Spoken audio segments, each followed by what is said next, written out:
So I think that there are three big lies we tell ourselves, especially as transgender women, okay, that I see in our community, and I think that they can be somewhat dangerous, okay. The first one, I wouldn't really say it's dangerous, but I think that it holds us back. And the first big lie is, I'm not transgender, okay. I'm just a cross-dresser, or this is just some little thing I do. I respect you, but this isn't me, or whatever. And I think that we do that because, we see being transgender as this extreme thing, okay, that doesn't really match us. Maybe we've attached a lot of stigma to being transgender, and we don't want to take that on, okay? We see being transgender as a person, as a male who believes I'm a woman. And maybe you don't believe that you're a woman. So you think I'm not transgender. Or maybe deep down you know that you're transgender, and like I said, you just don't really want to attach the stigma of being transgender to yourself. Okay? But I'm guessing that if you're sitting around in women's clothing, that this is something that both makes you feel very good and wonderful, and something that there was a great deal of shame and embarrassment and confusion attached to, that you're not quite sure what it means. But you do maybe know you don't think you're a woman. But here's the thing. Cisgender men don't enjoy the act of putting on women's clothes. That's just not a cisgender guy thing. Okay? Just like straight men don't enjoy having sex with other men. So let's say a guy is having sex with other guys and he's saying, I'm not gay. Well, he's kind of in denial. He is gay. And he just hasn't admitted it to himself yet. Maybe he's in the closet, but he is.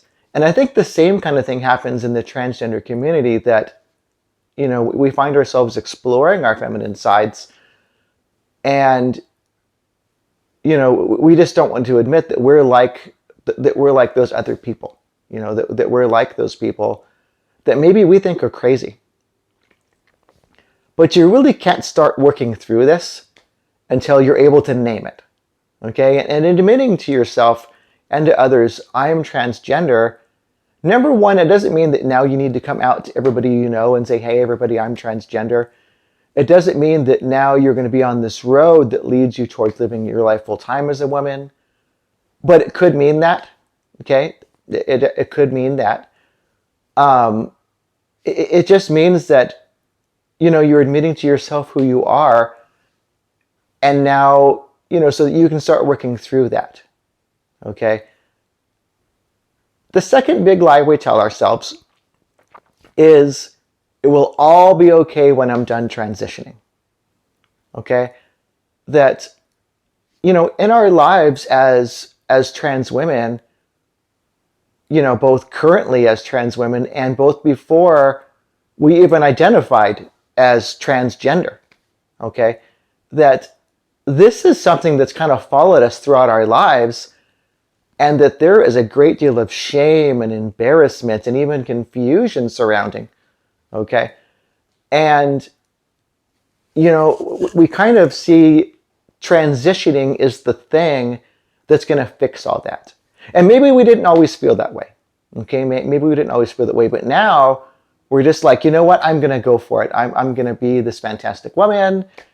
And we just kind of believe that transition is going to make it all the pain and everything is going to make it all go away. And that is a very common misconception in the transgender community.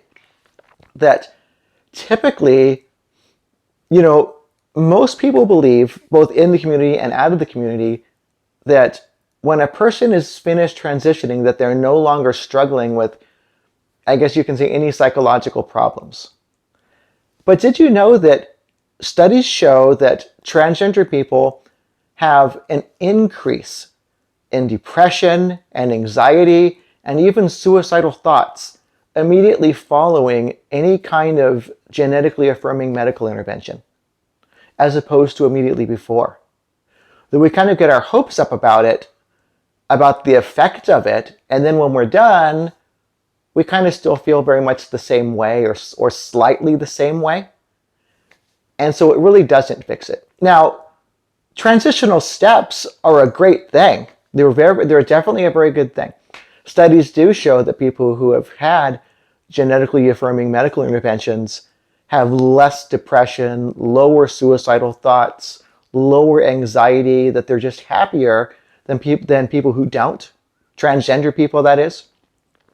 But it doesn't make all of the pain and emotional hurt go away. That, we just need to understand that there is a lot about us, a lot of pain and sorrow and so forth, that maybe we attach to our gender identity, but that really maybe has nothing to do with it. Okay? And there's a lot of the pain and sorrow and things that we feel that really is going to be healed inwardly.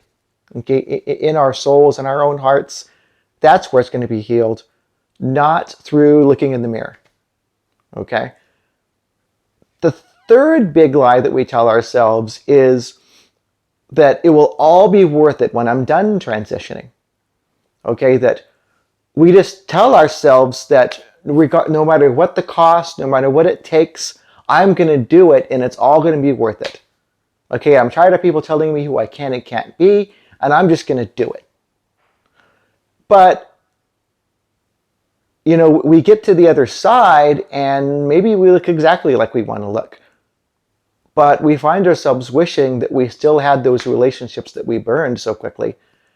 We wish we still had those. We wish we still had our career that we spent years working towards in college and afterwards or whatever. We wish that, we still had some of our money and good credit. And we kind of find ourselves at the other side of transition, and now we're like, well, now what? Okay. That going slower and more cautiously doesn't mean that you need to not transition.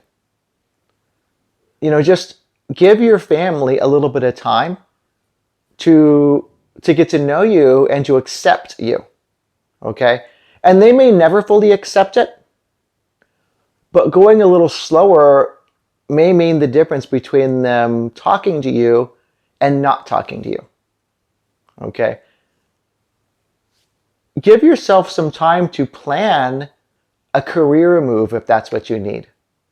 Okay? Or to give your job some time to accept you as a woman.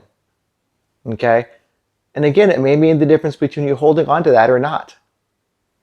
Okay? And go at a pace that you can afford and that's not going to ruin you financially. That when you get done with this, you're going to want to have a life that you're happy with, not just be physically a person that you're happy with. Okay? And I'm not saying that there's not going to be a cost and a pain and a toll to all of this, because there will be. But don't just assume that you're going to get to the end and then you're just going to think that it was all worth it, because a lot of transgender people don't. Okay? They get to the end and they wish they still had a lot of the things that they gave up. Okay? Now, the good news is that regardless of where you're at in any of these lies you told yourself, it's not too late for you to have a life that you're happy with. Okay? And it doesn't mean, that you're even unhappy now. That it's not too late for you to tell somebody, I'm sorry that I rushed through this and that it hurt you. It's not too late for you to find a career that you're happy with. It's not too late for you to repair your finances, broken relationships and whatever. It's not too late for you to get in touch with who you are and to deal with the pain and the sorrow, that kind of preceded this journey that was caused by the journey itself oftentimes. It's not too late for many of these things to be healed and for you to have a happy life outside of just being a woman.